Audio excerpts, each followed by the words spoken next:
السلام عليكم ورحمة الله وبركاته. بسم الله الرحمن الرحيم. اللهم صل على سيدنا ومولانا محمد وعلى آل سيدنا ومولانا محمد وبارك وسلم وصل عليه. ربي زدني علما، ربي اشرح لي صدري ويسر لي أمري واحلل عقدة من لساني يفقهوا قولي. دین مخکې سبق کې مونږه د اسم متمکن شپاړس اقسام پناه اقسامو کې پناه اصنافو کې تلندا بیان کړل چې د اسم متمکن شپاړس قسمونه دا پناه قسمه اعراب په دې کې چلیږي. په دې کې دا نه وقفونه باندې موږ شپاړس نومونه وایو، داسې چې مفرد منصرف صحیح، جار مجرا صحیح، جمع مکسر منصرف، بیا جمع مؤنث سالم دا به یوازې وایو، بیا غیر منصرف دا به هم یوازې وایو، اسماء سته مکبره دا به هم یوازې وایو، بیا تثنیه کلا وکلتا اثنان واثنتان، جمع مذکر سالم اولو عشرون تا تسعون، اسم مقصور غیر جمع مذکر سالم مضاف بیا متکلم، اسم منقوص او جمع مذکر سالم مضاف بیا متکلم. اوس د اسم متمکن د شپاړس قسمونه دا په دوه قسمه باندې دي. د پنځلسو ته ویل کېږي منصرف او د یو ته ویل کېږي غیر منصرف، کوم کې چې الصنف الثالث چې هغه حالت رفعي په ضمه لفظ سره او حالت نسبی او جری په فتح لفظ سره. نو غیر منصرف څه ته وایي؟ نو د دې غیر منصرف خبره سبق کې مونږ کوو. اول منصرف او غیر منصرف تعریف. منصرف هر هغه اسم ته ویل کېږي چې په دې کې د اسباب د منصرف نه دوه سببونه یا یو د سبب چې هغه د دوه سببونو قائم مقام وي دا پکې نه وی راغلي. اسباب منصرف اوس وایو چې اسباب منصرف نه پکې دوه سببونه یا یو د سبب چې قائم مقام د دوه سببونو دا پکې نه راغلي. دې ته ویل کېږي منصرف لکه زید رجال وغیرہ. او غیر منصرف دې ته وایي چې په دې کې د اسباب منصرف نه دوه سببونه یا یو داسې سبب چې قائم مقام د دوه سببونو وي دا پکې راغلی وي لکه عمر. د منصرف حکم دار چې په دې باندې هر قسم کسره په هم راځي او تنوین په هم راځي او هر قسم اعراب په راتلی شي، او بغیر منصرف باندې کسره او تنوین چرته هم نشي راتلی. بغیر منصرف باندې کسره او تنوین نه راځي. ها کچرته په دې غیر منصرف باندې الف لام داخل شو یا د غیر منصرف ته چاته اضافت شو نو بیا په حالت جری کې کسره راتلی شي. لکه ته مررت بلا مساجدی، نو مساجد دا جمع منتهى الجموع دی او غیر منصرف دی.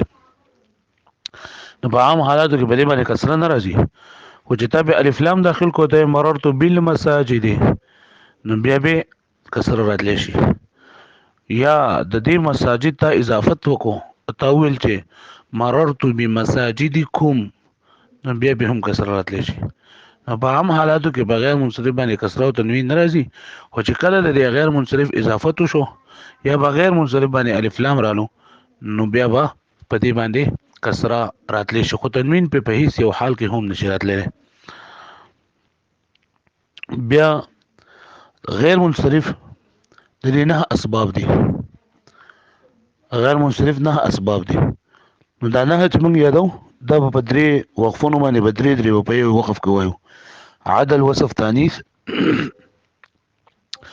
عدل وصف تانیث معرفه عجمه جمع ترکیب وزن فعل الف نون زائدتين. عدل وصف تانیث معرفه عجمه جمع ترکیب وزن فعل الف نون زائدتان. دا غیر منصرف نه اسباب دي. اسباب من صرف ورته وي، اسباب من صرف. په دې کې عدل دې ته وي چې یو اسم د خپل اصلي صيغې نه بلې صيغې طرف ته اوړېدلی وي په غیر د صرفي قاعدې نه، دې ته عدل وي. لکه د یو اسم نه یا د یو اسم د یو شکل نه بل شکل ته اوړي یا یو فعل چې د یو شکل نه بل شکل ته اوړي نو په دې کې صرفي قانون پکار دی. لکه موږ وایو قال دا په اصل کې قوله، اوس د قوله نه قاله چې جوړ شوی دی نو دا د صرفي قانون د وجې نه جوړ شوی دی چې قال باع ولا قانون دی چې واو متحرک واو یا متحرک ما قبل مفتوح واو یا په الف سره بدلیږي. دغه شانتي یقولو موږ وایو چې دا په اصل کې یقولو، نو دا یقولو نه دا یقولو جوړېدل د یو شکل نه بل شکل جوړېدل نه د صرفي قاعدې د وجې نه دي.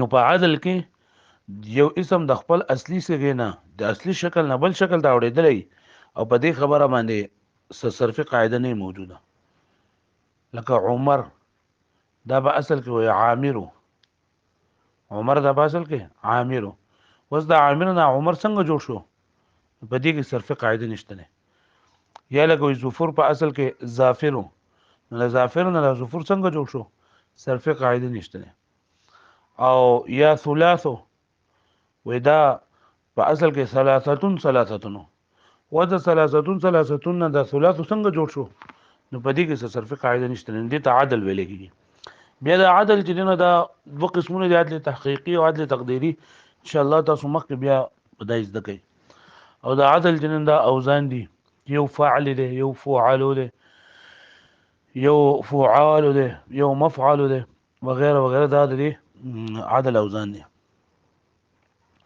دویم نمبر دی وصف د یو اسم په یو مبهم ذات باندې دلالت کول چې په دې کې دغه صفت لحاظ لندا کړل شوی د یو اسم په مبهم ذات باندې دلالت کول لکه ته اسودو تور مار نو اس بدی کې هر مرتلندا د خاص دغه نه خو په دغه وصف باندې دلالت کوي چې په دې کې دغه صفت لحاظ کړل شوی لکه ته تور مار سپین دیوال نو دا وصف ته چې وصفي معنی به کبرته یعنی په ذات مبهم دلالت کوي تانیث چې باندې علامات د تانیث هم درېږي بیا د تانیث څلور قسمونه موږ وینو یو تانیث لفظي په اخر کې تای مدوره راغلي دویم تانیث بعریف مقصوره زائده تانیث بعریف ممدوده زائده او څلورم نمبر تانیث معنوي یعنی چې باندې کې ته علامه د تانیث نه موجوده چې موږ ورته الته کې مؤنث سماعي ویلو نو تانیث چې لفظي وي یعنی په اخر کې تا راغلي وي نو دا چې د غیر منصرف لپاره سبب جوړیږي د دې لپاره علمیت شرط ده لکه فاطمه طلحه او دغه شانته عائشه خدیجه حمیره دا ټول دي نو کله دا د چا نومي نو دا بیا غیر منصرف استعمالي تانیث لفظي چې د غیر منصرف لپاره سبب جوړیږي د دې لپاره شرط علمیت ده تانیث بعریف مقصوره زائده او تانیث بعریف ممدوده زائده دا دو صورتونه یعنی دا تانیث د دوه قسمونه تانیث بعریف مقصوره زائده تانیث بعریف ممدوده زائده د دې غیر منصرف جوړېدو لپاره هیڅ قسم شرط نشته نه او دا یو سبب قائم مقام د دوه سببونو دي رستو ان شاء الله موږ اسباب قویه پکې درې دي یو تانیث بعریف مقصوره زائده تانیث بعریف ممدوده زائده یو جمع مندال جمع دا درې یو سبب قائم مقام د دوه سببونو او چې تای مقدره سره وي یعنی تانیث معنوي دي ته چې په دې کې دا تانیث چې کوم علامات دي علامات پکې ظاهر نه وي لکه مریم زینب وغیرہ نو تانیث معنوي چې د غیر منصرف لپاره سبب جوړیږي نو د دې لپاره یو شرط خو علمیت ده چې دا به عالم د چا بنومي او دویم دا چې دا به زائد علی الثلاثه وي زائد علی الثلاثه مطلب دا دی چې د دریو حرفونو بس وي لکه زینب مریم انجم وغیرہ او کچرتا زائد علی الثلاثه نو درې حرفونو والو ان د درې حرفونو سیوا نه بلکې درې حرفي زو نو بیا ولا شرط ده چې دا به متحرک الاوسط پوي لکه سقاره ادریم نه چې متحرک الاوسط نه وي او دغه وی مطلب د درې حرفونو جوړل او منځنی ساکن هم نه بیا ولا شرط ده چې دا به عجمه وي لکه ما او جور درې حرفونه دي ما کې درې حرفونه دي او منځنی به ساکن ده عجمه ده او عالم ده جو دا د استعمالي غیر منصرف استعمالي او کا عالم وو او دا درې ونه خبرې پکې نه وي مطلب یعنی زائد علی الثلاثه هم نو او متحرک الاوسط هم نو او عجمی ټکي هم نو او بیا هم چې د مؤنث ټکي استعمالي دو نو دا بیا منصرف او غیر منصرف دواړه ویل جایز دي لکه هندون نو هندون ګوره دا اوس دا تانیث معنوي دی دغه تانیث علامه خو پکې شته نو او عالم دی خو زائد علی الثلاثه نه دی متحرک الاوسط نه دی، عجمه نه دی، د دې منصرف او غیر منصرف دواړه ویل جایز دي. څلورم نمبر دی معرفه، او معرفي ذکر هم مخکې شوی دی چې په یو خاص معین ځای یا په معین شخص باندې دلالت کوي. او بیا د معرفي اووه قسمونه دي. تاسو هلته کې ویلو چې ضمیر دی، اسم اشاره دی، اسم موصول دی، عالم دی، معرف باللام دی، او معرفه باضافت دی، او معرفه بالندا ده. دلته کې د معرفې د اقسامو کې صرف علم مراد ده، یعنی علم صرف د غیر منصرف کې ځای راتلی شي، نور نه. عجمه پنځم نمبر دی عجمه. عجمه دې ته ویل کېږي چې یو غیر عربي لفظ یو په عربي لفظ په عربي ژبه کې استعمال شي، یعنې د بلې ژبې ټکی وي او په عربۍ کې جنده استعمال شي.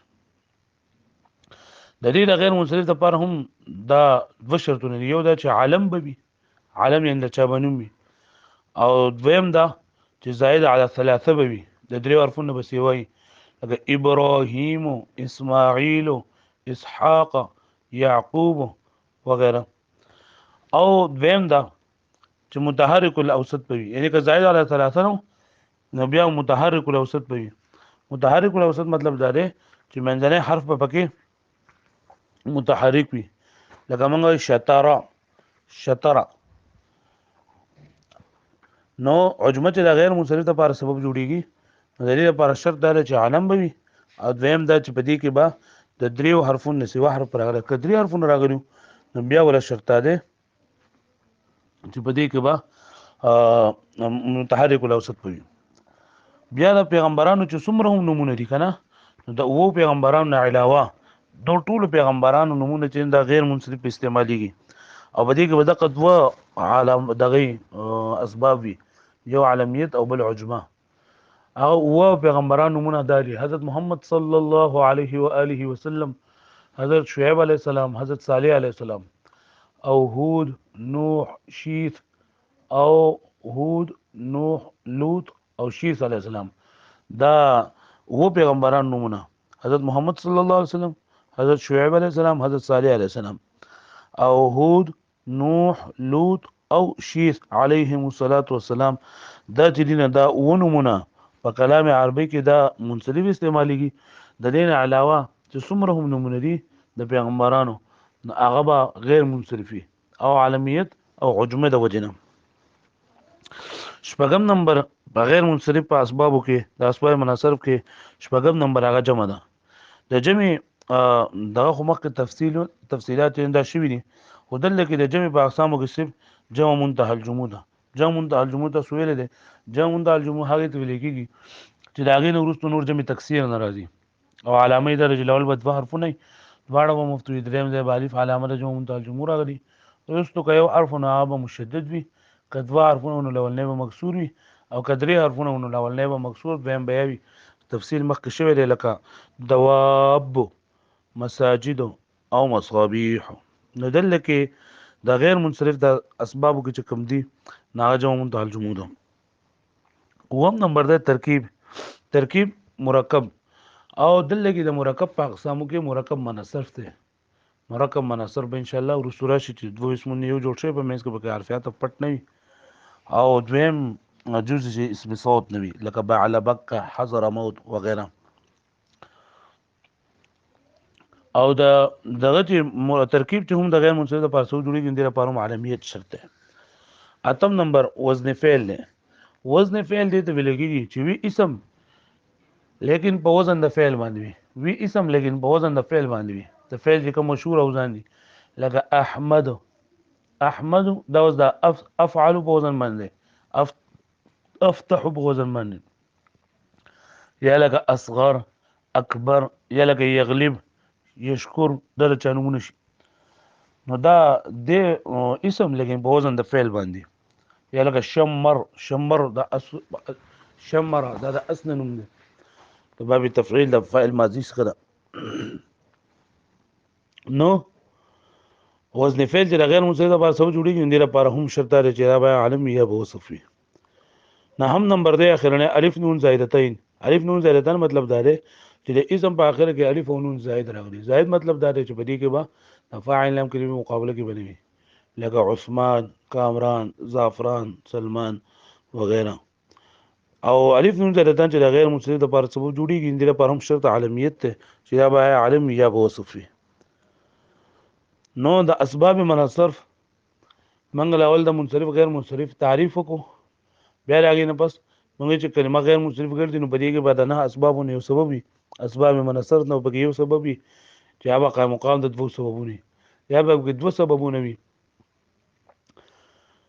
او د اسباب من صرف موږ چې عدل وصف تانیث معرفه عجمه جمع ترکیب وزن فعل الف نون زائدتان. وس دا اسباب من صرف په درې قسمه باندې دي.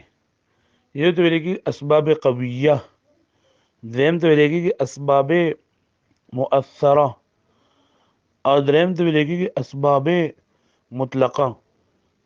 اسباب قویه هغه اسباب ته ویل کېږي چې وی هغه یو خو کار د دوو کوي، یعنی یو سبب قائم مقام د دوو سببونه وي. او دا صرف درې اسباب دي. یو تانیث بعریف مقصوره زائده، تانیث بعریف ممدوده زائده، او جمع منتهى الجموع. یعنی چې کله موږ یو کلمه وایو چې دا غیر منصرف ده نو پای کې به موږ خامخا دوه سببونه وګورو، که دوه به وګورو یا پکې یو د ګورو چې قائم مقام د دوه وي. نو چې کله موږ پکې دا درې ولل چې د تانیث الف مقصوره زائده یا تانیث بعریف ممدوده زائده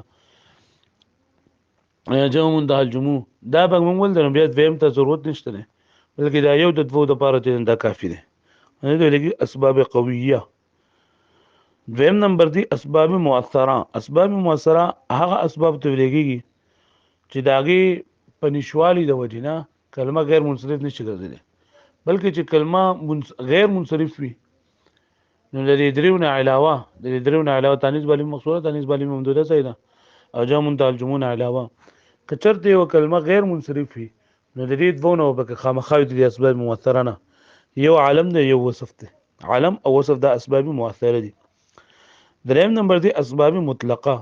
اسباب مطلقه هغه ته چې دي پنځو نه علاوه دي، یعنی د عالم وصف نه علاوه دي، د تانیث بعریف مقصوره زائده او تانیث بعریف ممدوده زائده او د جمع منتهى الجموع چې علاوه دي دې د ویلګي اسباب مطلقه.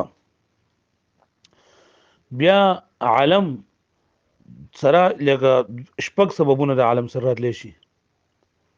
د عالم سره ګوره د سر نه شروع کې چې د عالم سره عدل راتلی شي لکه عمر. دویم نمبر وصف وسر نشي راتلی. د عالم او وصف دا دوانه د یو بل ضدین دي، ځکه عالم په ذات معین باندې دلالت کوي او وصف په ذات مبهم باندې دلالت کوي. نو د سې نشي کېدای چې یو کلمه غیر منصرف موږ چې ولې ته چې پکې عالم راغلی یو پکې وصف راغلی، د سې نشي کېدای. نو کلمه چې عالم من دې سره عدل هم راتلی شي، تانیث وسره هم راتلی شي که تانیث لفظي وي که تانیث معنوي وي. بیا عدل وصف تانیث معرفه خو جدا په خپل باندې عجمه سره راتلی شي لکه ابراهیم اسماعیل اسحاق، او ترکیب مرکب منصرف سره راتلی شي لکه بعلبکه، او الف نون زائدتين وسره راتلی شي لکه عمران کامران زعفران سلمان، او وزن فعل وسره هم راتلی شي لکه اشرف.